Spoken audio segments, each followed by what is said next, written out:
राधे मेरी स्वामिनी, मैं राधे को दास, जन्म जन्म मोह दीजियो, श्री वृंदावन वास। राधा तू बड़ भागिनी, कौन तपस्या की, तीनों लोक के नाथ है, सो तेरो आदि।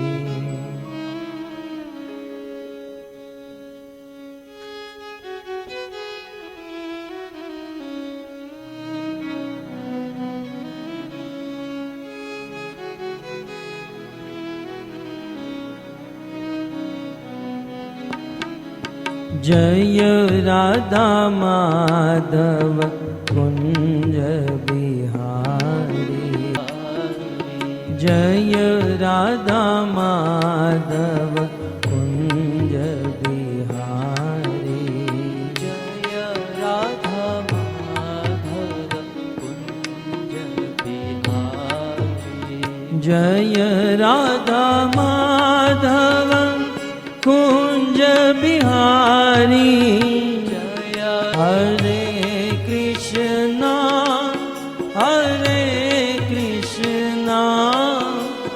कृष्णा कृष्णा हरे हरे, हरे राम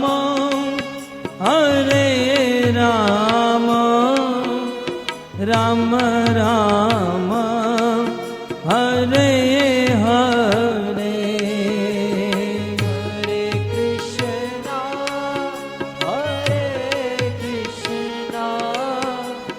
कृष्णा कृष्णा हरे हरे, हरे राम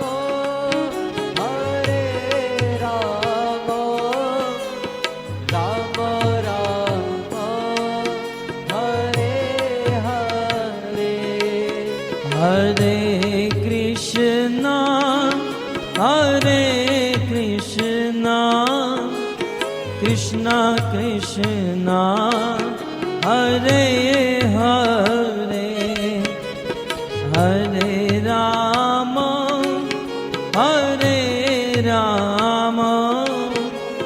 राम राम हरे हरे, हरे कृष्णा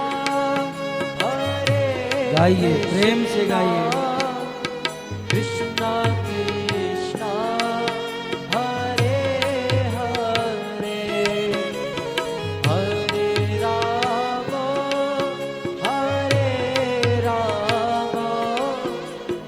राम राम हरे हरे, हरे कृष्णा कृष्णा कृष्णा हरे हरे, हरे राम राम राम हरे हरे, हरे कृष्णा कृष्णा कृष्णा हरे हरे, हरे राम राम राम हरे हरे,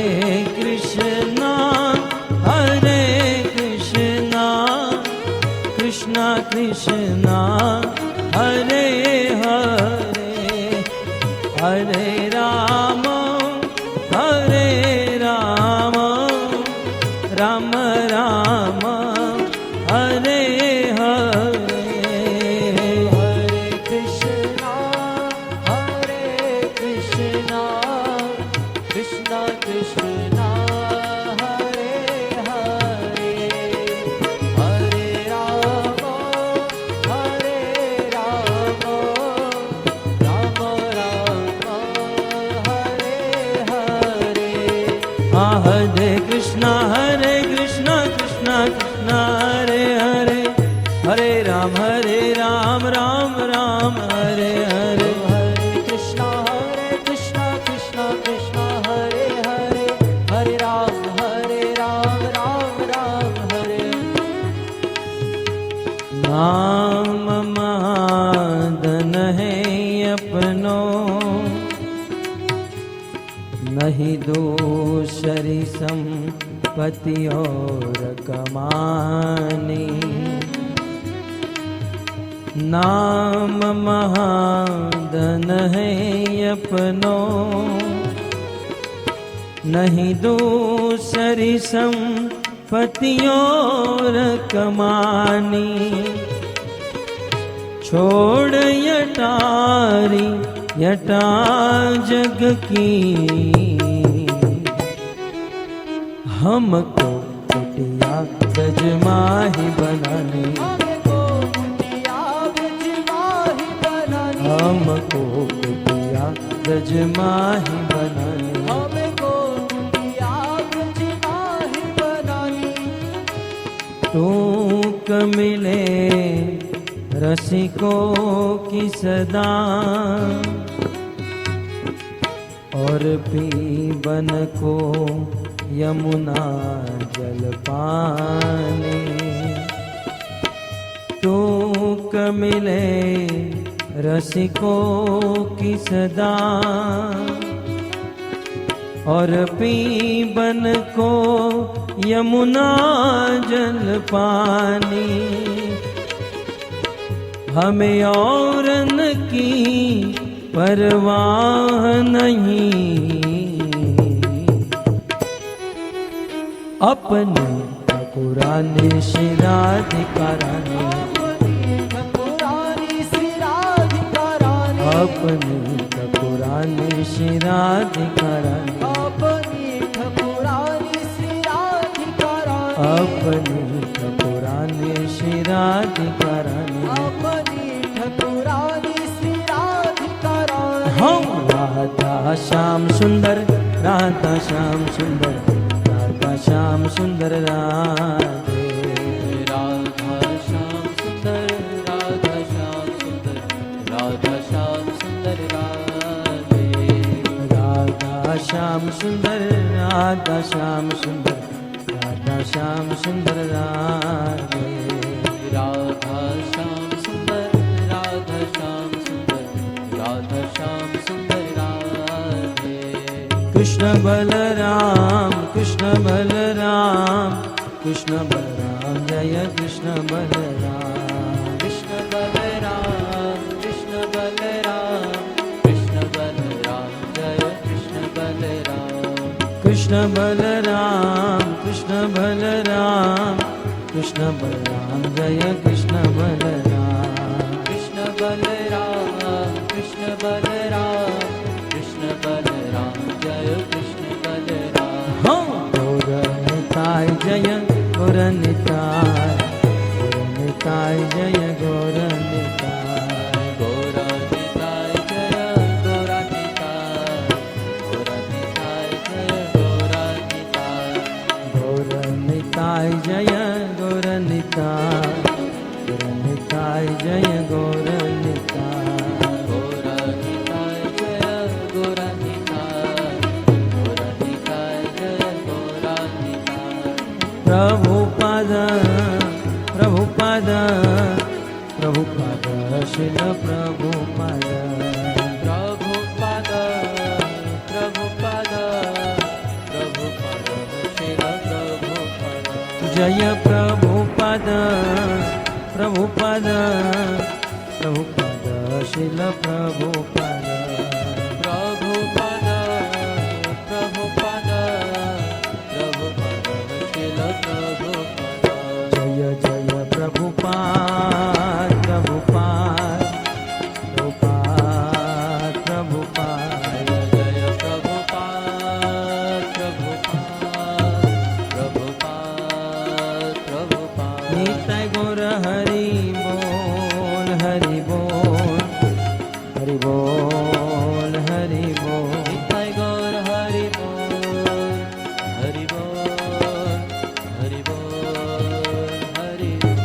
युग धर्म हरिनाम संकीर्तन की जय ग्रंथराज श्रीमद् भागवत महापुराण की जय शील प्रभुपाद की जय निताय गौर प्रेमानंदे हरि हरि बोल।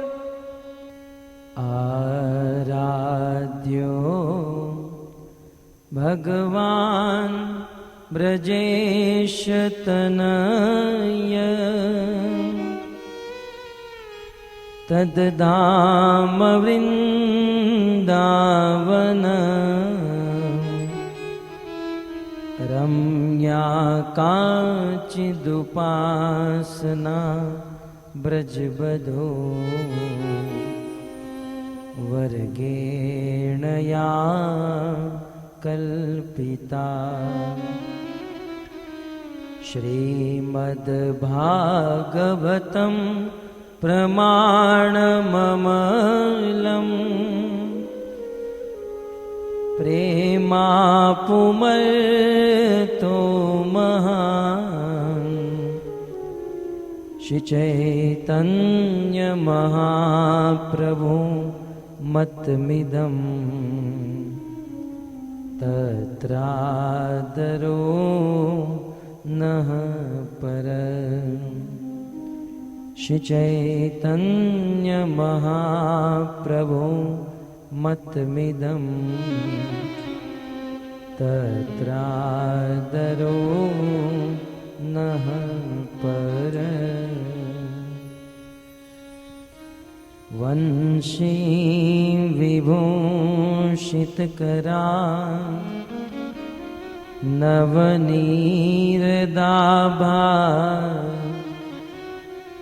पीताम्बरधरुणबिम्बफलदरोष्ठा पूर्णेन्दुसुन्दरमुखा अरविन्दनेत्रा कृष्णात् परं किमपि तत्व अहं न जाने योऽन्तः प्रविश्य मम वाचमिमां प्रसुप्तां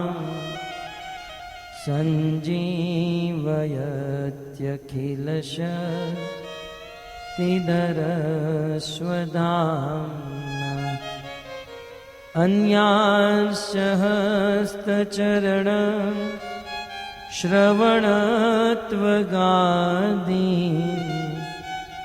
प्राणान्नमो भगवते पुरुषाय तुभ्यम् करारविन्दे न पदारविन्दम् मुखारविन्दे विनिवेशयन्तम् वटस्य पत्रस्य पुटे शयानम् बालं मुकुन्दं मनसा स्मरामि श्रीकृष्ण गोविन्द हरे मुरारे हे नाथ नारायण वासुदेव जिहवे पिबत्स्वा मृतमेतदेव गोविन्द दामोदर माधवे।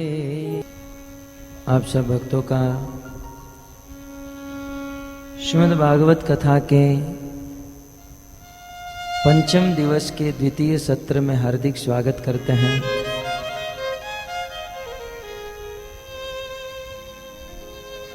श्रीमद् भागवत के इन सब विषयों को हम यहाँ पर संक्षिप्त में श्रवण कर रहे हैं। आज 5वां दिन है और हम सबका परम सौभाग्य है हमारे बीच में मुंबई श्री श्री राधा गोपीनाथ मंदिर से पूज्य राधा कृष्ण प्रभु एवं पालिका माता जी आए हैं।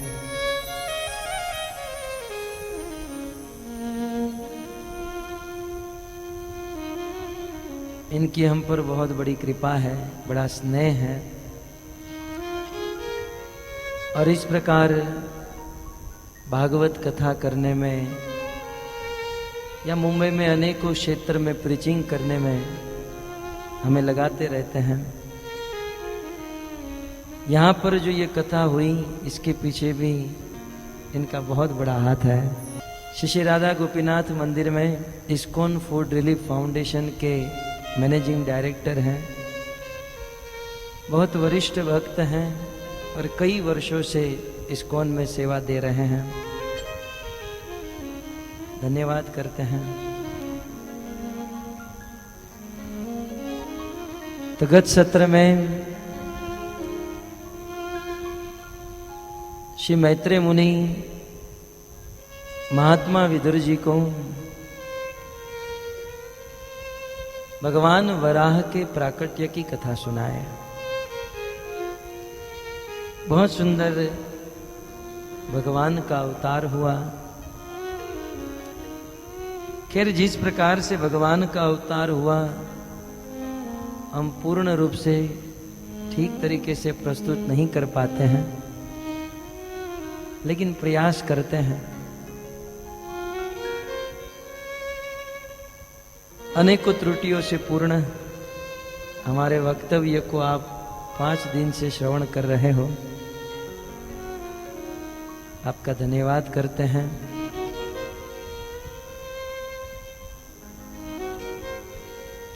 आगे विदुर जी ने मैत्रेय मुनि को प्रश्न पूछा,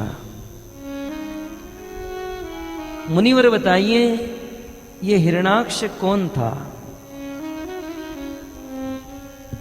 इसकी उत्पत्ति कैसे हुई। हिरणाक्ष के बारे में जिज्ञासा करने पर श्री मैत्रेय मुनि कहते हैं, एक दिन की बात, कश्यप जी की अनेक पत्नियां हैं, जिनमें से एक का नाम है दीति।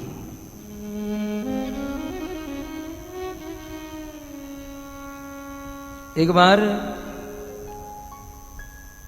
कश्यप जी सूर्यास्त के समय हवन यज्ञ करने के बाद ध्यान में बैठे थे और उस समय दीति के हृदय में पुत्र प्राप्ति की कामना उत्पन्न हुई। दीति ने अपना प्रस्ताव अपने पति कश्यप जी के पास रखा और कहा, पतिदेव मुझे संतान प्राप्ति करनी है, मुझे संतान चाहिए। तो उस समय कश्यप जी ने बहुत सुंदर बात बताई। एषते हम विदास्यामि प्रियं भीरु यदीच्छसि तस्याह कामं न कह कुरिया सिद्धिस्त्रैवर्गिकी यत सिद्धिस्त्रैवर्गिकी यतः। हे देवी, तुम्हारे जैसी पत्नी को प्राप्त करके तो आज मैं धन्य हो गया हूं।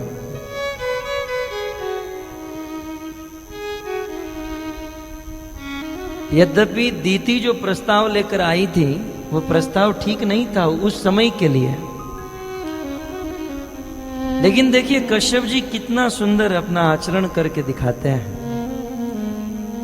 यदि कोई पत्नी अपने पति के पास जाए और तुरंत कोई वस्तु मांगे तो पति को सीधे ना नहीं कह देना चाहिए, मैं नहीं दूंगा, जाओ, तुम्हें जो चाहिए वो कर लो। नहीं, ना भी कहना है तो कैसे कहना है, कश्यप जी ने बहुत सुंदर सिखाया गृहस्थियों के लिए। कश्यप जी कहते हैं कि हे वीरू, हे प्रिय, पहले तो प्रशंसा करते, तुम बहुत सुंदर हो और मैं तो तुम्हारे जैसी पत्नी को प्राप्त करके धन्य हो गया। भले फिर ऐसी पत्नी को प्राप्त करके दुखी हो गया हूं, लेकिन कहना तो यही चाहिए कि मैं तो आज धन्य बन गया। किसी ने कहा गृहस्थ जीवन माने ड्रामा। जो जितना अच्छा ड्रामा कर सकता है उसका इतना सक्सेस गृहस्थ जीवन होता है। अंदर से विरक्ति, बाहर से अनुरक्ति।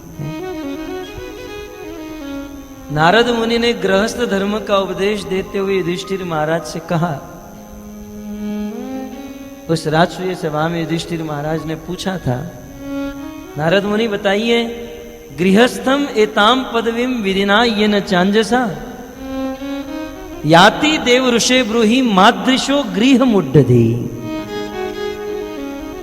मेरे जैसा गृह मुड्ढधि जो घर गृहस्थी में फंसा हुआ है,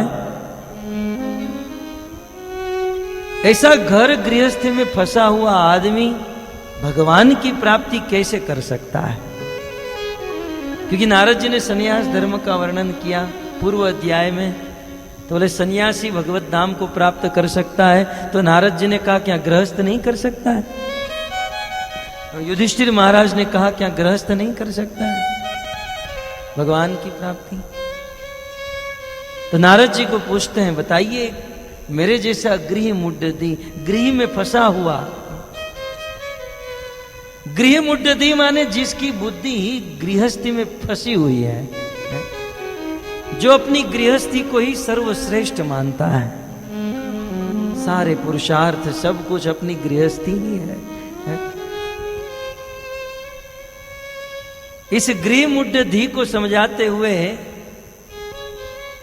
गुजरात के एक संत ने कहा, इसका अर्थ क्या है? गृह मुड्ढधि माने पैसो मारो परमेश्वर, बैरी मारी गुरु।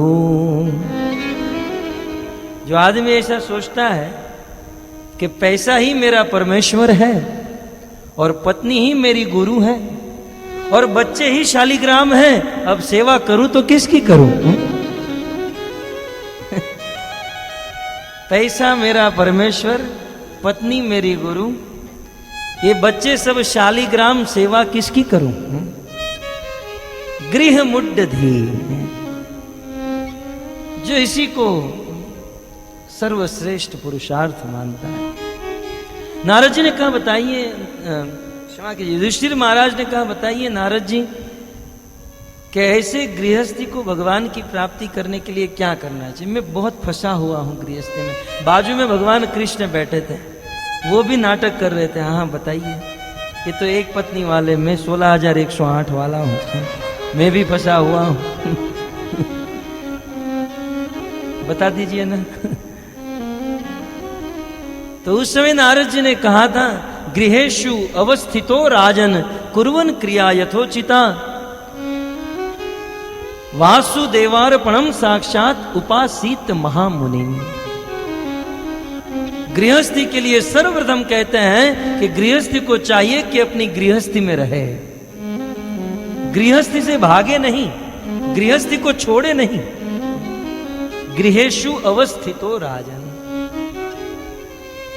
और गृहस्थी में रहकर कुर्वन् क्रिया यथोचिता, यथा उचित कर्तव्य करे, कर्तव्य का पालन करे।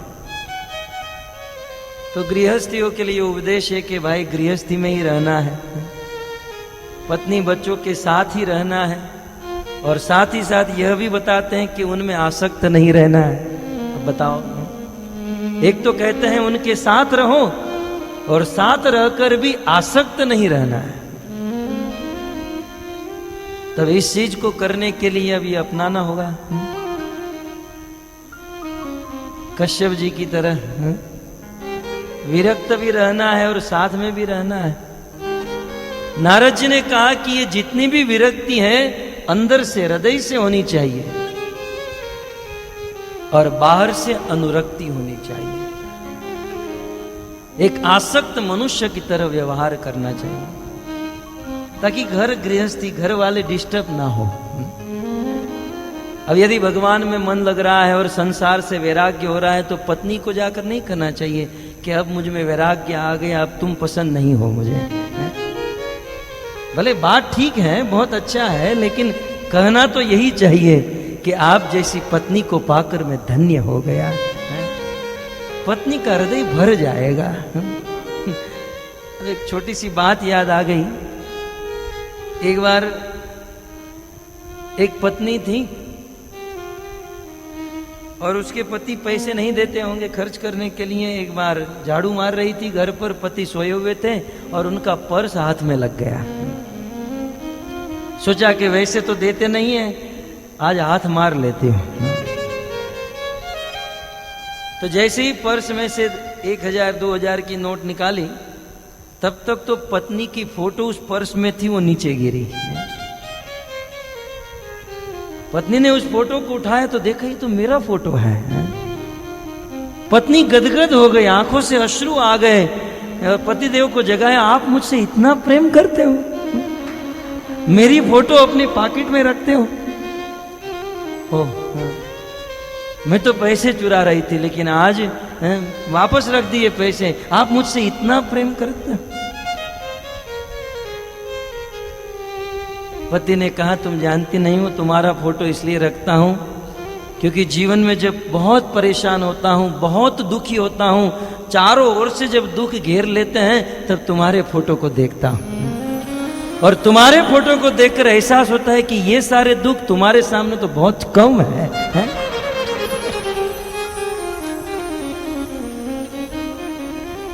दुनिया के बड़े बड़े दुख भी तुम्हारा फोटो देख लेता हूं तो ये सब छोटे लगने लगते हैं।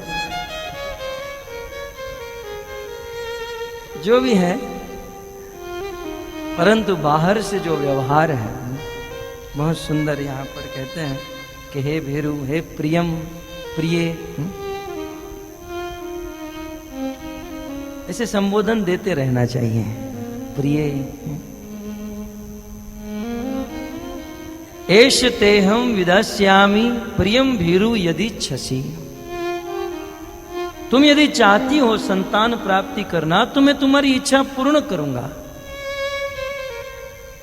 क्योंकि संतान प्राप्ति की इच्छा ये बहुत सुंदर है। मैं तुम्हारी इच्छा पूर्ण करूंगा, परंतु अभी ये जो समय चल रहा है, संध्या का समय, इस समय में आपकी इच्छा को पूर्ण नहीं कर सकता। कश्यप जी ने यह भी कहा था कि संसार में धर्म, अर्थ, काम, त्रिवर्गों की प्राप्ति करने की जिस पुरुष को इच्छा है, ऐसी इच्छा वाला व्यक्ति तुम्हारी जैसी पत्नी की इच्छा को क्यों पूर्ण नहीं करेगा? अर्थात तुम्हारे जैसी पत्नी की इच्छा को यदि पूर्ण कर दिया तो तीनों वर्गों की प्राप्ति हो जाती है। इच्छा पूर्ण करूंगा, लेकिन ये जो समय चल रहा है ठीक समय नहीं है। एशाम घोर तमाम वेला घोराणाम घोर दर्शनाम। संध्या का समय है, शिव जी अपने अनुचर को लेकर विचरण करते हैं और इस संध्या के समय संतान उत्पत्ति नहीं करनी चाहिए। शास्त्र में भी कहा गया है, संध्या काले संप्राप्ते चतुर्कर्माणि वर्जयेत आहारे मैथुनम निद्रा स्वाध्याय विशेषता। संध्या के समय 4 काम नहीं करने चाहिए। आहार नहीं करना चाहिए, मैथुन नहीं करना चाहिए, निद्रा नहीं करनी चाहिए और स्वाध्याय नहीं करना चाहिए। बोले ये करेंगे तो क्या होगा? तो लिखा गया है, आहारे जायते व्याधि। संध्या के समय यदि हम आहार करते हैं, भोजन करते हैं, तो रोग उत्पन्न होता है। आहारे जायते व्याधि गर्भ दुष्टश्च मैथुन। और संध्या के समय यदि समागम करते हैं, मैथुन करते हैं, तो उससे जो गर्भ रहता है वो बहुत दुष्ट होता है। निद्रायाम हरये लक्ष्मी। संध्या के समय यदि हम सो जाते हैं तो लक्ष्मी चली जाती है, वैसे ही कम है। भक्तों के पास वैसे ही लक्ष्मी कम होती है और उसमें भी सो गए तो निद्रायाम हरये लक्ष्मी स्वाध्याये मरणम ध्रुवम। और स्वाध्याय करेंगे तो वे स्मृति नहीं रहेगी, विस्मृति हो जाएगी। अतः संध्या के समय ही यह कार्य नहीं करना चाहिए।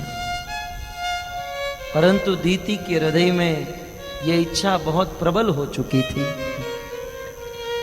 भक्तों, ये काम का वेग जो है ना बड़ा प्रचंड है। कामातु राणाम न भई न लज्जा। जब किसी के दिमाग के ऊपर काम सवार होता है तो न उसे भय होती है न लज्जा होता है। भगवद गीता में कृष्ण कहते हैं आपूर्ण्यमालम अचलम प्रविष्टम। जैसे समुद्र में एक नौका तैर रही है और आंधी और तूफान का वेग उस तैरने वाली नौका को उड़ाकर कहीं दूर फेंक देता है, वैसे काम का वेग हमारे विवेक बुद्धि, विवेक शक्ति को हर लेता है। कितना भी बड़ा पंडित हो, ज्ञानी हो, लेकिन जब काम का वेग सवार होता है, सारा ज्ञान, सारा विवेक धरा का धरा रह जाता है। बड़ा प्रचंड वेग है ये। दीति ने कहा मुझे चाहिए, अब भी चाहिए, जीद कर बैठी। अब आप तो जानते ही हैं 3 हठ प्रसिद्ध है, राजहठ, बालहठ और जानते हैं स्त्री हठ। कितना हूं बड़ा आदमी क्यों न हो, इन तीनों के सामने झुकना ही पड़ता है। पहले के राजा दिग्विजय करके आते थे, पूरी दुनिया पर विजय करते थे, लेकिन घर आकर अपना मुकुट पत्नी के चरणों में रख देते थे। यह हालत तो बहुत कहा दीति ने। कश्यप जी ने उनकी इच्छा पूर्ण की और जब दीति का गर्भ रह गया, जब काम का वेग शांत हुआ, तब कश्यप जी ने कहा कि तुम्हारे गर्भ से जो संतान उत्पन्न होंगे वो घोर स्वभाव के होंगे, इस संसार के बहुत बड़े आतंकवादी बनेंगे, संसार में उत्पात मचाएंगे। दीति को ज्ञान हुआ, दोनों हाथ जोड़कर अपने पति के चरणों में पड़ गई। पतिदेव मुझे क्षमा कीजिए, काम के वेग ने मेरी बुद्धि को हर लिया था। मैं ऐसे घोर स्वभाव वाले पुत्र नहीं चाहती हूं। आप कुछ कीजिए ताकि मुझे यह घोर स्वभाव वाले पुत्र ना हो, ये दुष्ट पुत्र ना हो।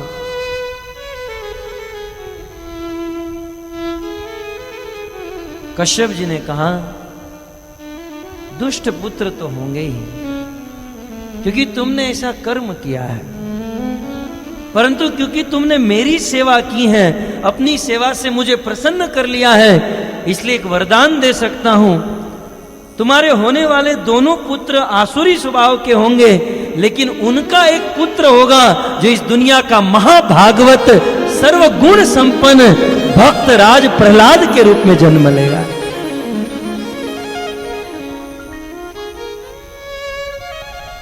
पुत्र तो दुष्ट होंगे, लेकिन उनका जो पुत्र होगा, अर्थात तुम्हारा पौत्र, महान भक्त होगा, प्रहलाद महाराज। इस प्रकार दीति का गर्भ रहा, धीरे धीरे वह गर्भ बढ़ने लगा और देवताओं के भय से दीति ने अपना गर्भ धारण करके रखा। कहते हैं 100 वर्ष बीत गए और उस अभी तक जन्म नहीं हुआ, उनका प्रभाव ही इतना होने लगा। लोके तेन हता लोके लोकपाला हतो जसा। उस गर्भ से सभी तारों की, चंद्रमा की, सूर्य की कांति शांत हो गई। संसार में हाहाकार मच गया और समस्त लोकपाल समेत देवतागण ब्रह्मा जी के पास गए। निवेदन करने लगे, ब्रह्मा जी ये क्या हो रहा है? तब ब्रह्मा जी ने उन देवताओं को यह सारी कथा बताई। बोले भगवान के धाम वैकुंठ में बहुत सुंदर वैकुंठ का वर्णन किया। सनक सनातन सनंदन सनत कुमारगण जगत में विचरण करते करते वैकुंठ में चले गए भगवान का दर्शन करने के लिए। भगवत दर्शन है तू वैकुंठ में गए और भगवान के कक्ष में अंतःपुर में प्रवेश करने गए। उस समय भगवान के द्वारपाल जय और विजय इन दोनों ने इन सनत कुमारों को रोक दिया। बोले आप अंदर नहीं जा सकते।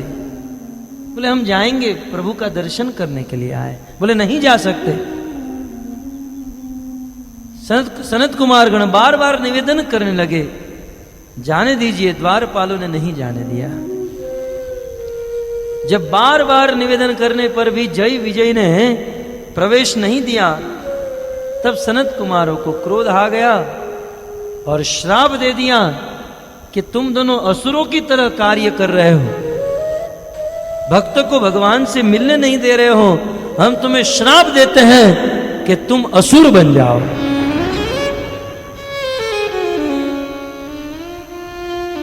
जैसे ही सनत कुमारों ने श्राप दिया, तुरंत भगवान बाहर आए। भगवान बाहर आए, जय विजय ने प्रणाम किया। बोले प्रभु हम तो आपकी सेवा करने के लिए यहां खड़े थे और इन्होंने हमको श्राप दे दिया। प्रभु कीजिए, कुछ कीजिए। भगवान ने कहा देखो अब ये मेरे भक्त हैं और इनके मुख से जो निकला हुआ है वो तो होकर ही रहेगा। बोले प्रभु आपकी सेवा कर रहे हैं फिर भी? बोले हाँ। बोले आपको असुर तो बनना ही होगा। भगवान ने ऑप्शन दिया, यदि मुझसे द्वेष करते हो तो 3 जन्म के बाद तुम वैकुंठ में वापस आओगे और प्रेम करते हो तो 5 जन्म के बाद। No option, no phone of friend, no life line, कुछ नहीं, दोनों में से एक स्वीकार करो। जय विजय ने सोचा 5 जन्म से अच्छा है 3 जन्म में ही वापस आ जाए। बोले हम 3 जन्म में आपसे द्वेष करेंगे और यहां वापस आएंगे। तो सर्वप्रथम इन दोनों का जन्म हिरण्याक्ष और हिरण्याकशिपु के रूप में हुआ। भगवान वराह के द्वारा हिरण्याक्ष का उद्धार, नरसिंहदेव भगवान के द्वारा हिरण्याकशिपु का उद्धार। दूसरा जन्म रावण और कुंभकर्ण के रूप में हुआ और भगवान श्री रामचंद्र ने उनका उद्धार किया। और तीसरा शिशुपाल और दंतवक्र भगवान कृष्ण के हाथों से उद्धार हुआ। लेकिन मन में एक प्रश्न उठ सकता है, क्या भगवान के धाम में भी क्रोध होता होगा? क्योंकि भगवान कृष्ण भगवद गीता में कहते हैं त्रिविधम नरकस्य इदम द्वारम नाशनम आत्मन काम क्रोध तथा लोभ तस्मात् एतत् त्रयम् त्यजेत। ये काम क्रोध और लोभ नरक में जाने के सीधे द्वार है। इस संसार में जो थोड़ा सा भजन करता है वह भी क्रोध से मुक्त हो जाता है। ये सनकादिक भगवान के धाम में जाकर क्रोध किए, ये बात कैसे समझ सकते हैं? बोले सनकादिकों को कभी क्रोध हो नहीं सकता है। ये जो कुछ भी हुआ इनके पीछे पूर्ण रूप से भगवान की इच्छा थी। भगवान की ऐसी इच्छा हो गई।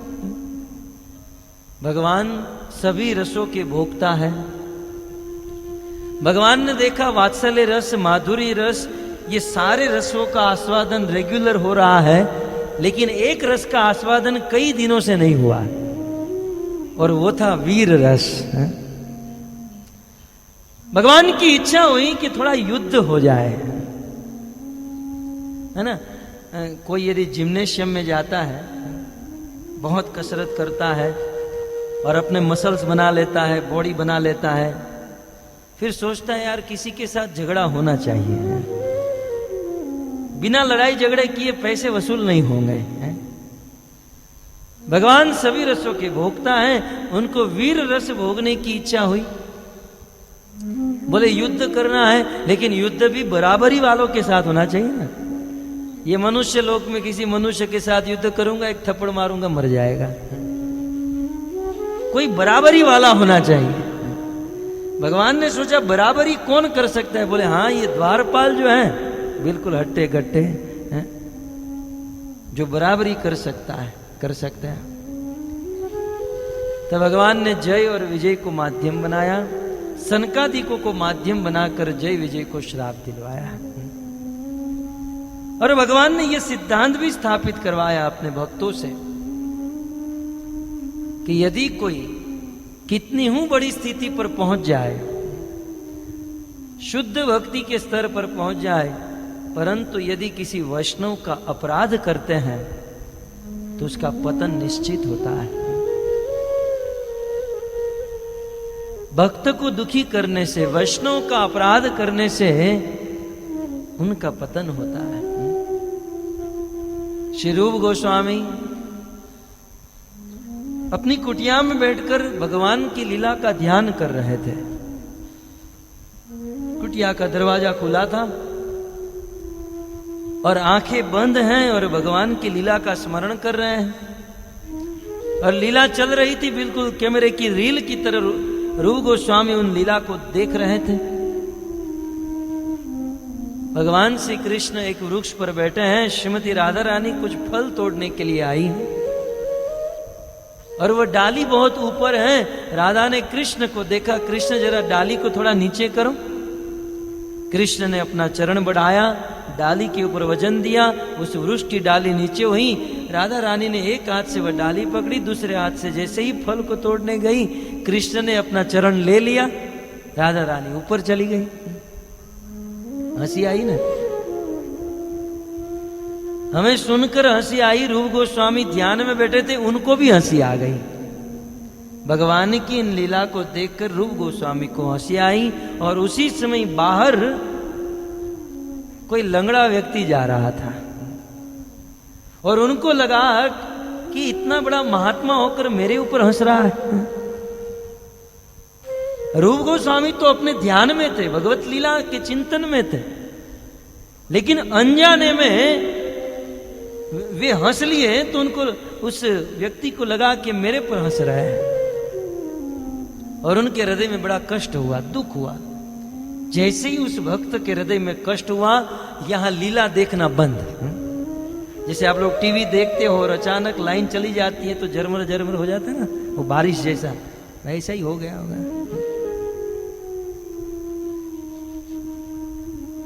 इतनी उच्च स्थिति में है रूप गोस्वामी और अनजाने में किसी भक्त का अपराध हुआ, भगवान की लीला का स्मरण बन हो गया। न तो हमारी रूप गोस्वामी जैसी स्थिति है, न तो हम भगवान का ध्यान कभी कर सकते हैं, और वह तो अनजाने में अपराध किए, हम तो रच रच के अपराध करते हैं। बिल्कुल फुर्सत से वैष्णवों का अपमान, अपराध करते हैं।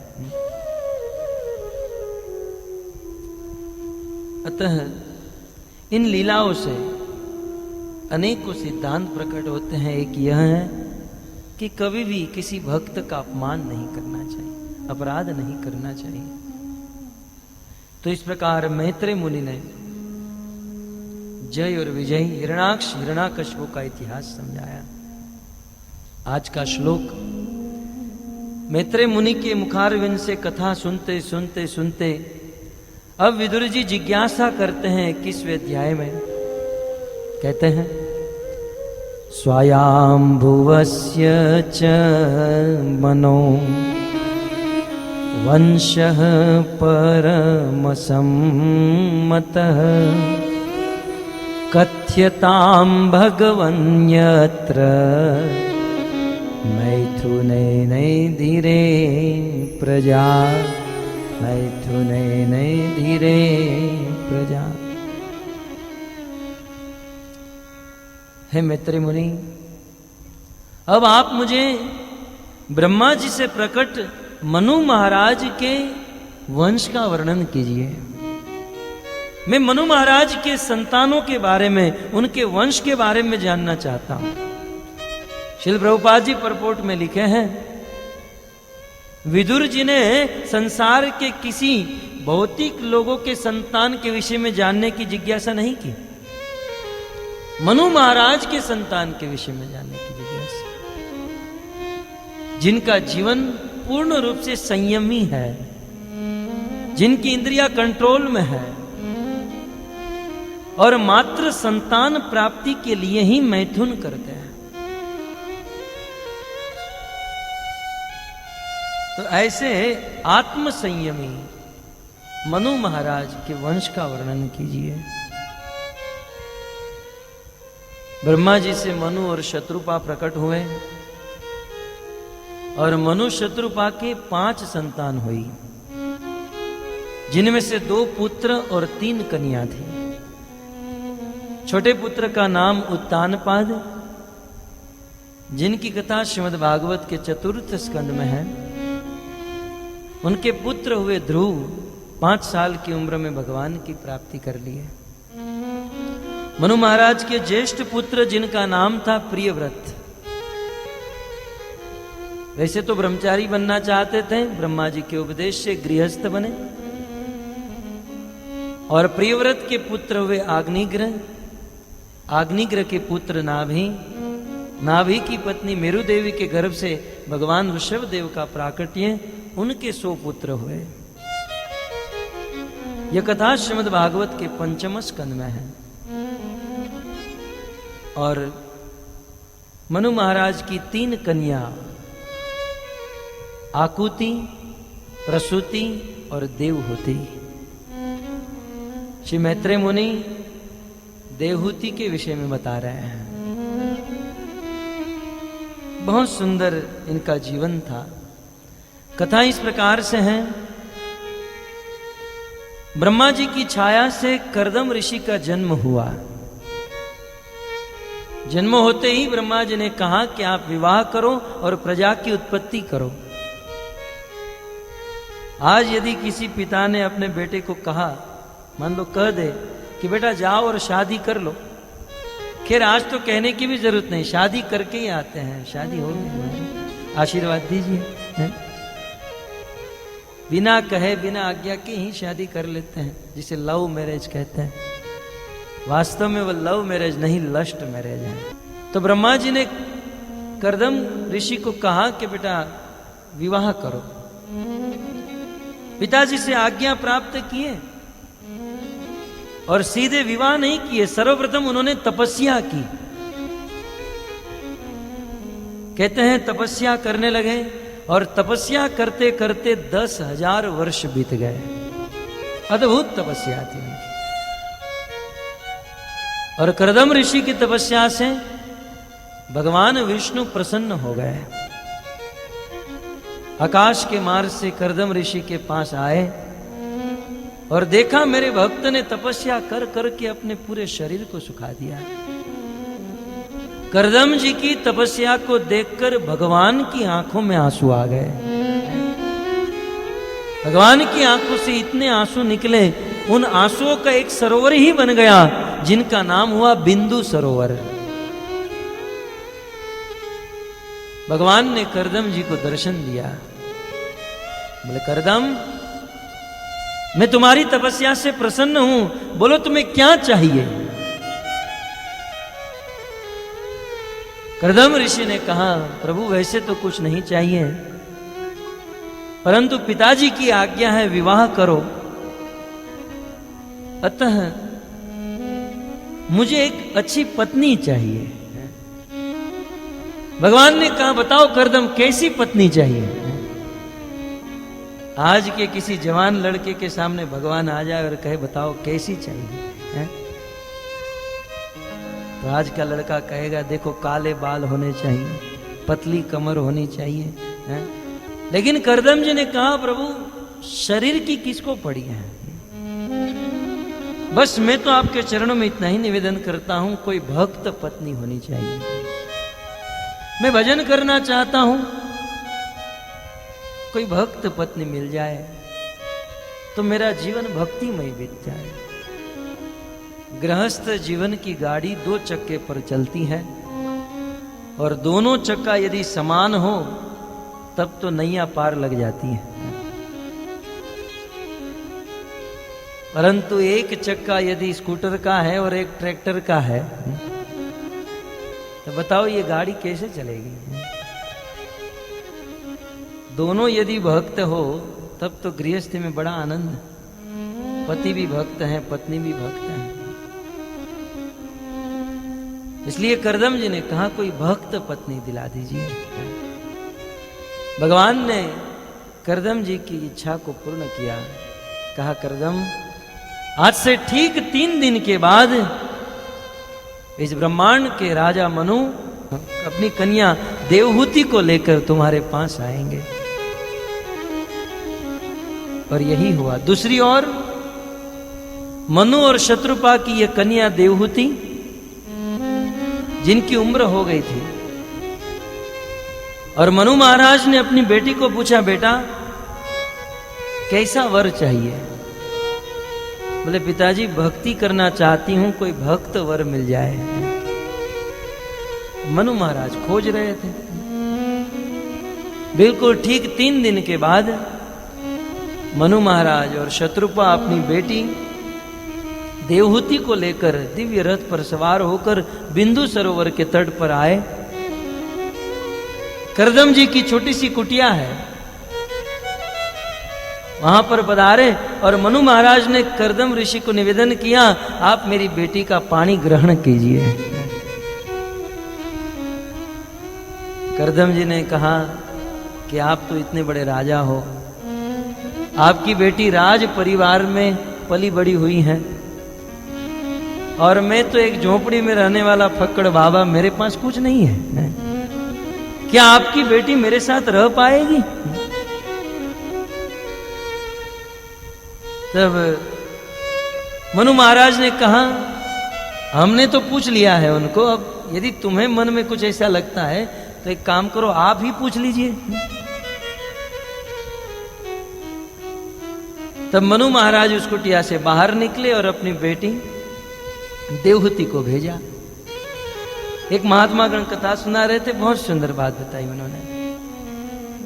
जब देवहूति ने उस कमरे में प्रवेश किया, आज भी जब बेटे बेटी का विवाह होता है, मंगनी होती है और जब बात पक्की हो जाती है तब लड़के लड़की को एकांत में बिठाते हैं, एक अलग से कमरे में बिठाते हैं ताकि एक दूसरे को जो पूछना है पूछ लेंगे, जो मन की बात है। तो आजकल लड़के भी जब इस प्रकार पूरे जीवन का प्रश्न है, विवाह करना है और उनके साथ जब मीटिंग होती है तो आज के लड़के पूछते हैं बताओ तुमने लास्ट फिल्म कौन सा देखा था। अच्छा मुझे ये बताओ तुम्हें रेड कलर पसंद है या येलो पसंद है। अरे तू सीधा सीधा पूछ, तुझे रोटी बनाने आती है, सब्जी बनाने आती है, ये रेड येलो के चक्कर में मत पड़, नहीं तो जीवन भर तू चक्कर में पड़ जाएगा। करदम जी बड़े बुद्धिमान थे। जैसे ही देवहूति उस कमरे में प्रवेश की, वे संत बता रहे थे, बात बहुत अच्छी लगी। करदम जी ने एक आसन रखा और देवहूति को कहा कि आसन ग्रहण करो। उस समय देवहूति ने सोचा कि मेरे होने वाले पति की बराबरी में यदि बैठूंगी तो ये ठीक नहीं है, क्योंकि करदम जी आसन पर थे और मुझे आसन दे रहे हैं और आसन पर बैठूंगी, होने वाले पति की बराबरी नहीं होनी चाहिए। आर्यवर्ष की नारी सदैव अपने पति से एक कदम पीछे रहती है। ये तो भूतकाल बन गया। ऐसा कहना पड़ता है कि इस देश की नारी सदैव अपने पति से एक कदम पीछे रहती थी।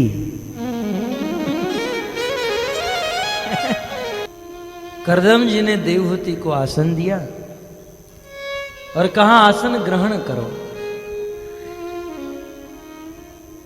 देवहूति जी ने सोचा यदि आसन ग्रहण न करूं तो होने वाले पति की आज्ञा का उल्लंघन हो जाएगा, और यदि आसन ग्रहण कर लूं तो होने वाले पति की बराबरी हो जाएगी। और नारी का धर्म है कि अपने पति की बराबरी नहीं करती, पति से एक कदम पीछे रहती। पितामह भीष्म गांधार नरेश के पास गए धृतराष्ट्र महाराज के लिए, उनकी कन्या का हाथ मांगने के लिए। बोले ठीक है, हम गांधारी का विवाह धृतराष्ट्र के साथ कराएंगे। पितामह भीष्म ने कहा लेकिन हमारे धृतराष्ट्र जन्म से अंधे हैं। ये बात जैसे ही गांधारी को पता चली, तुरंत अपने आंखों पर पट्टी बांध ली। बोले मेरे होने वाले पति यदि अंधे हैं तो मैं जगत को देखकर क्या करूंगी। लोगों ने बहुत समझाया, मनाया कि यदि तुम्हारी आंखें होगी तो पति की सेवा अच्छे से कर पाओगी।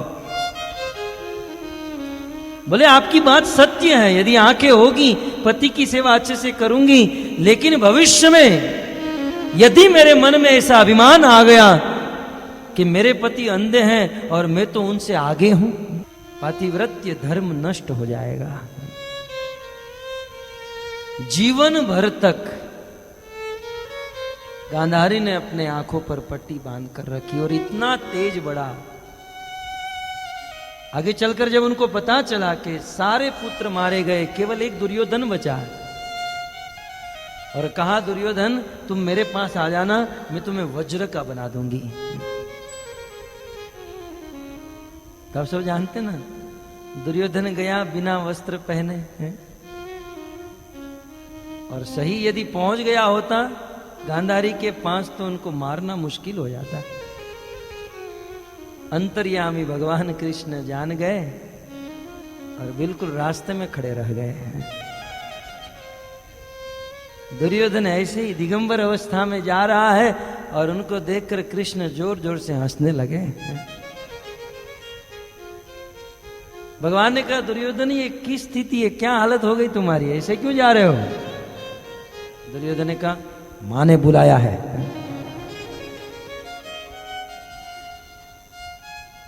बोले मां ने बुलाया ठीक है, लेकिन कम से कम चड्डी तो पहन कर जाओ, कोपिन तो पहन लो। बोले नहीं, मां ने कहा है बिना वस्त्र के आना। अरे मां तो वात्सल्य में भरी हुई होती है, बेटा कितना भी बड़ा हो जाए मां अपने बेटे को छोटा ही मानती है, लेकिन तू तो इतना बड़ा हो गया, क्या ये भी बताना पड़ेगा। बोले अब घर पे बहुत घर दूर है, कौन लेने जाएगा कपड़े को। भगवान ने कहा ठीक है, कपड़ा नहीं है तो ये केले का पत्ता डाल दे। केले का पत्ता पहना दिया, दुर्योधन गया। गांधारी ने अपनी आंखों की पट्टी खोली, वज्र का हो गया, लेकिन जहां वो जो पत्ता था नहीं हो पाया। कहने का अर्थ यह है कि पत्नी को सदैव अपने होने वाले पति के एक कदम पीछे रहना चाहिए।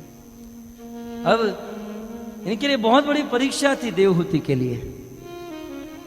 करदम जी ने आसन दिया, आसन ग्रहण न करे, आज्ञा का उल्लंघन, आसन ग्रहण करे तो पति की बराबरी क्या करे।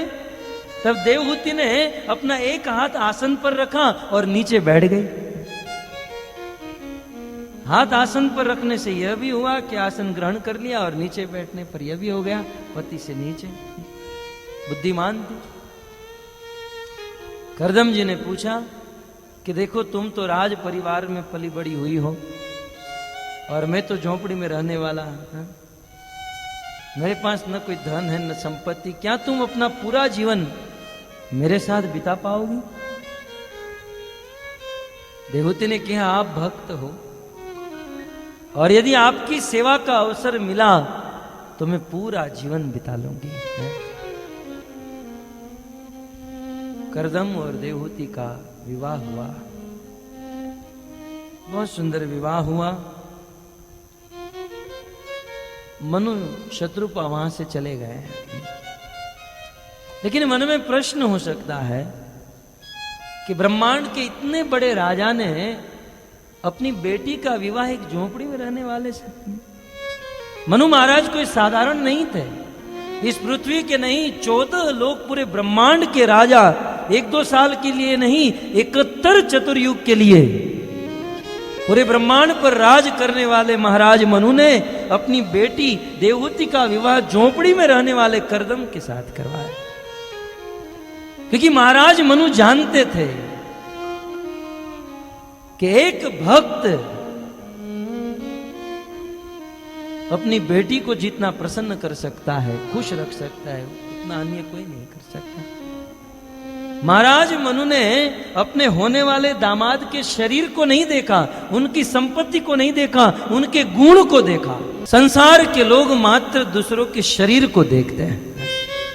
जब भी विवाह हो, मंगनी हो, गोरा है, गोरी है, शरीर को देखते हैं। आत्मबुद्धि होनी चाहिए, उस शरीर के अंदर रहे हुए गुणों को देखना चाहिए। क्योंकि भक्त ये शरीर कब तक रहेगा, ये सुंदरता कब तक रहेगी, लेकिन गुण जो है वह सदा सदा के लिए रहते हैं। किसी के गुण को देखना चाहिए। महाराज जनक की सभा में अनेकों राजा महाराजा आए थे, अनेकों क्षत्रिय राजा महाराजा आए, और उस समय राजा जनक के गुरु कुछ बीमार थे। उनके पुत्र ने कहा, जिनका नाम अष्टावक्र ऋषि था, पिताजी मैं उस सभा में जाकर आऊं? बोले जाओ। अष्टावक्र ऋषि जिनके 8 अंग टेढ़े थे, बिल्कुल विकृत शरीर था। राजा जनक की सभा में जैसे ही अष्टावक्र ऋषि ने प्रवेश किया, सभी राजा महाराजा जोर जोर से हंसने लगे अष्टावक्र ऋषि को देखकर, उनके शरीर को देखकर। इन राजाओं को हंसते हुए देखकर अष्टावक्र ऋषि 2 गुना हंसने लगे। सारे राजा बिल्कुल चुप हो गए, सन्नाटा छा गया, और राजाओं ने मिलकर उस अष्टावक्र ऋषि को पूछा, महाराज हम तो आपके शरीर को देखकर हंस रहे थे क्योंकि आपका शरीर इतना विकृत है, लेकिन आप किसको देखकर हंस रहे हैं? आपके हंसने का क्या कारण है?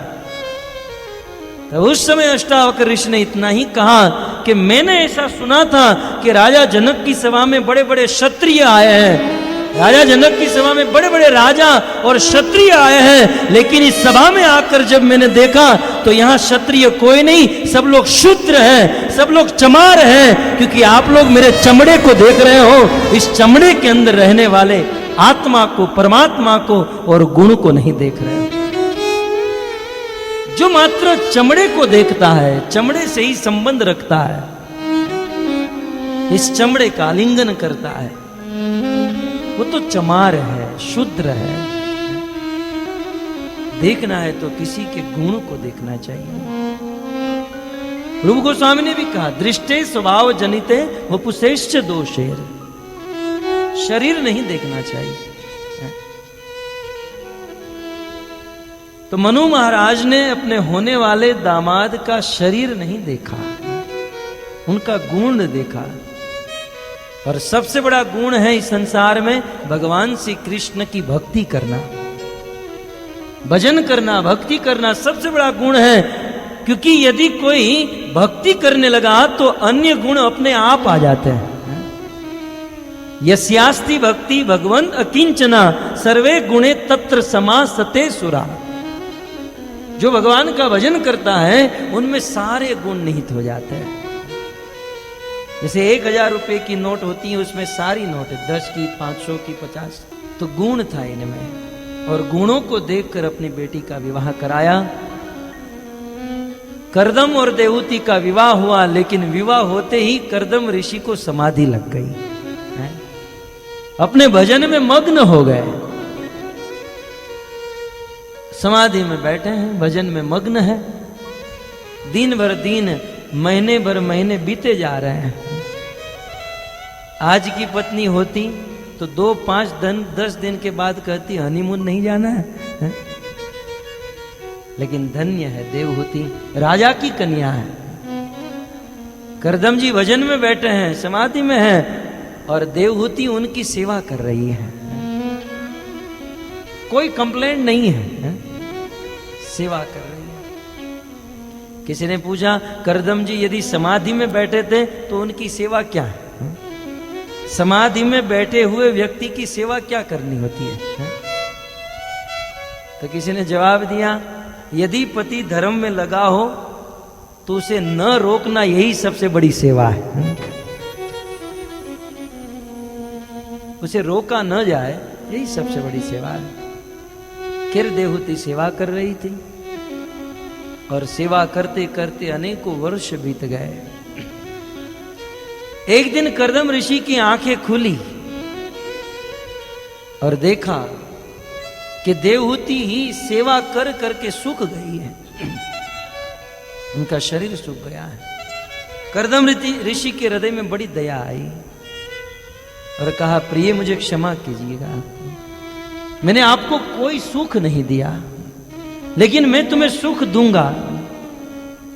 सर्वप्रथम करदम ऋषि ने कहा कि आप बिंदु सरोवर में जाओ, स्नान करके आओ। करदम ऋषि ने अपनी भक्ति के बल पर, तपस्या के बल पर अनेकों दासियों को प्रकट किया। उन दासियों ने देवहूति को बिंदु सरोवर में स्नान कराया, अमृत का पान कराया, बहुत सुंदर अलंकार श्रृंगार आभूषण पहनाए। विवाह के समय जितनी सुंदर बनकर आई थी उससे कोटि गुना ज्यादा सुंदर हो गई, करदम ऋषि के भक्ति के बल पर। कुछ लोग सोचते हैं कि ये भक्त लोग हमारी बेटी को क्या खुश रखेंगे। कुछ लोग धोती वाले को कुछ मानते ही नहीं, बोले धोती वाला क्या करेगा। बोले धोती में जो ताकत है ये पैंट और जीन्स में नहीं है। एक धोती, हमारा भारतवर्ष ब्रिटिशर्स के हाथों में गुलाम था, लेकिन एक धोती आई जिन्होंने ब्रिटिशर्स के हाथों से भारत को आजाद करा दिया, और वो थी गांधी जी की धोती। और दूसरी शिल प्रभुपाद की भक्ति को पूरी दुनिया में प्रचार कर दिया है।